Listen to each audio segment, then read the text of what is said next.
नमस्कार मित्रांनो, कपिलवस्तूमध्ये आपणा सर्वांचं मनापासून स्वागत आहे.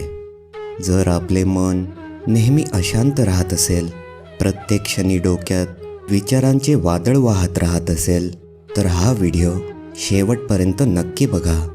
यानंतर आपले मन कधीच शांत राहणार नाही. एकेकाळची गोष्ट आहे. एकदा महान तथागत बुद्ध त्यांच्या शिष्यांना घेऊन एका वनात उपदेश करीत होते. तेव्हा एक जिज्ञासू व्यक्ती तेथे आला आणि त्याचे नाव मौलुंक पुत्र असे होते. तो एक मोठा विद्वान ब्राह्मण होता आणि तो तेथे त्याच्या 500 शिष्यांबरोबर तथागत बुद्धांना भेटण्यासाठी आला होता. आणि निश्चितच त्याच्या डोक्यात भरपूर प्रश्न होते.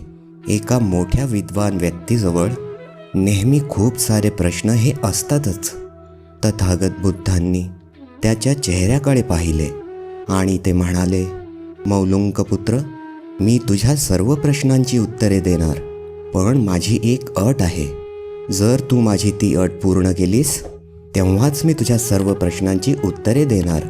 मी तुझ्या डोक्यातील त्या प्रश्नांच्या गुंत्याला पाहू शकतो आहे आणि माझी अट अशी आहे की तुला 1 वर्ष मौन राहून माझ्यासोबत येथे ध्यान करावे लागेल. जेव्हा तुझ्या मनातील अशांतता पूर्णपणे शांत होईल, जेव्हा तुझ्या मनातील बळबळ पूर्णपणे गप्प होईल, त्यानंतर तू मला काहीही विचारलेस तरी मी तुला त्याचे उत्तर नक्कीच देईन आणि ह्याचे मी तुला वचन देतो. मौलुंक पुत्र थोडा विचारात पडला. संपूर्ण 1 वर्षभर तेही मौन राहावे लागेल आणि त्यानंतर हा व्यक्ती मला उत्तर देणार आणि कुणास ठाऊक ती उत्तरं बरोबर असतील अथवा नाही. आणि हेही शक्य आहे की माझे संपूर्ण 1 वर्ष पूर्णपणे व्यर्थ जाईल. ह्याची उत्तरं पूर्णपणे चुकीची सुद्धा असू शकतात. आता मी काय केले पाहिजे? तो असा विचार करू लागला. तो त्यांची अट मान्य करण्यास संकोच करत होता. त्याला ते एक संकटच वाटत असावे. आणि तेवढ्यात तथागत बुद्धांचा एक दुसरा शिष्य सारीपुत्र मोठमोठ्याने हसू लागला आणि त्याचे हसणे बघून मौलुंक पुत्र अजूनच चिंतित झाला. त्याने त्याला विचारले, काय झाले? तू असा हसतो का आहेस? त्यावर सारीपुत्र म्हणाला, ह्यांचं मुळीच ऐकू नकोस. हे अतिशय चतुर आहेत. ह्यांनी मलाही असेच फसविले होते. तुझे तर केवळ 500 शिष्य आहेत. जेव्हा मी पहिल्यांदा ह्यांच्याकडे आलो होतो तेव्हा माझे 5000 शिष्य होते. मी एक खूप मोठा ब्राह्मण होतो. देशापरदेशात माझी खूप मोठी ख्याती होती. पण तरीसुद्धा ह्यांनी मला फसविण्यात यश मिळविलं. तेव्हा हे मलाही म्हणाले होते, 1 वर्ष प्रतीक्षा कर, मौन राहा, ध्यान कर, त्यानंतर तू कोणताही प्रश्न विचार, मी त्याचे उत्तर नक्कीच देईन. आणि 1 वर्षानंतर माझ्याकडे विचारायला प्रश्नच उरला नाही. म्हणून मी ह्यांना कधी काही विचारलेच नाही आणि ह्यांनी देखील कधीच कोणते उत्तर दिलेले नाही. मीही ह्याच चक्रव्यूहात फसलो होतो. ह्यांनी मला अशाच प्रकारे फसविलं होतं. त्यावर तथागत बुद्ध म्हणाले, मी माझे वचन न विसरता पाळेन आणि 1 वर्षानंतर जर तू मला प्रश्न विचारशील तर मी नक्कीच त्याचे उत्तर देईल. आणि पण जर तू प्रश्न विचारलाच नाही तर त्यावर मी काय करू शकतो? मौलुंक पुत्राने विचार केला आणि त्यांनी त्यांची अट मान्य केली. वेळ वाहत गेली आणि मौलुंक पुत्र मौन राहून सतत ध्यान करत गेला आणि त्याच्या मनातील अशांती शांत झाली. त्याच्या डोक्यातील ते सर्व विचार समाप्त झाले आणि बघता बघता 1 वर्ष कसे निघून गेले ते तो पूर्णपणे विसरला. जेव्हा कोणता प्रश्न शिल्लक राहिला नाही तेव्हा उत्तर मिळवण्यासाठी कोण चिंता करेन? एके दिवशी अचानक तथागतांनी त्यांना विचारले, हा वर्षाचा शेवटचा दिवस आहे आणि ह्याच दिवशी तू 1 वर्षाआधी येथे आला होतास आणि मी तुला वचन दिले होते की 1 वर्षानंतर तू जे काही प्रश्न विचारशील मी तुला त्याचे उत्तर देईन. आणि आता मी उत्तर देण्यासाठी पूर्णपणे तयार आहे. तू तुझे प्रश्न विचारू शकतोस.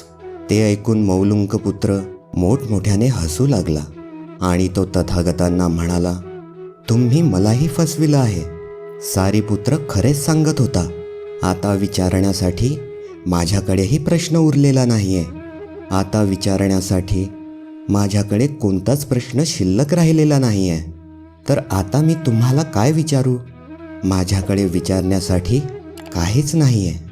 त्यावर तथागत बुद्ध म्हणतात, वास्तविकतः जर तुम्ही खरे नाही आहात तेव्हाच समस्या उत्पन्न होतात, प्रश्न तयार होतात. ते तुमच्या खोटेपणामुळे जन्माला येतात, तुमचे स्वप्न आणि तुमच्या निद्रेमुळे जन्माला येतात. आणि जेव्हा तुम्ही सत्य, प्रामाणिक, समग्र मौन असता तेव्हा ते लगेच नाश पावतात. मला आजवर असे समजले आहे की मानवाच्या मनाची एक अवस्था अशी असते जेथे केवळ आणि केवळ प्रश्नच असतात, आणि मानवाच्या मनाची एक अवस्था अशीही असते जेथे केवळ आणि केवळ उत्तरच असतात. आणि ह्या दोन्ही अवस्था कधीच एकत्र येत नाहीत. जर तू सध्या मला प्रश्न विचारलास तर तू त्याचे उत्तर ग्रहण करू शकणार नाहीस. मी तुला उत्तर नक्कीच देऊ शकतो, पण तू ते घेऊ शकणार नाहीस. जर तुझ्या अंतर्मनात प्रश्न येणे बंद झाले असेल तर मला तुला उत्तर देण्याची गरजही राहिलेली नाही आहे. तुला तुझे उत्तर आपोआपच प्राप्त होईल. आपल्याला आपल्या मनाची एक अशी अवस्था प्राप्त करावी लागते जेथे आपल्या मनात कोणतेच प्रश्न उत्पन्न होत नाहीत. आपल्या मनाची प्रश्नरहित अवस्था हीच सर्व प्रश्नांचे एकमात्र उत्तर आहे. ध्यानाची संपूर्ण प्रक्रिया प्रश्नांना नष्ट करणे आणि मनामध्ये सुरू असलेल्या सततच्या बडबडीला बंद करणे हेच होय. जेव्हा आपल्या अंतर्मनातील बडबड पूर्णपणे बंद होते तेव्हा असे एक विशाल मौन उत्पन्न होते, ज्या मौनामध्ये आपल्याला प्रत्येक प्रश्नाचे उत्तर प्राप्त होते आणि आपल्या विचारांचा गुंता आपोआपच सुटला जातो. आणि तोही शाब्दिक स्वरूपाने नाही तर अस्तित्वगत रूपाने सुटतो, आणि त्यानंतर कुठेच काही समस्या उरत नाही. मित्रांनो, आपल्याला ह्या व्हिडिओमधून नक्कीच काही ना काही महत्त्वाचे शिकायला मिळाले असेल अशी मी आशा करतो. आणि जर असे असेल तर ह्या व्हिडिओला लाईक नक्की करा, चॅनलला सबस्क्राईब करा आणि नोटिफिकेशन बेल आयकॉनला ऑलवर क्लिक करा, ज्यामुळे आपल्याला असे चांगले चांगले व्हिडिओज नक्कीच पाहायला मिळतील. आणि आज आपणास या व्हिडिओमधून काय शिकण्यास मिळाले ते कमेंटमध्ये मला नक्की कळवा. भेटूयात पुढील भागात.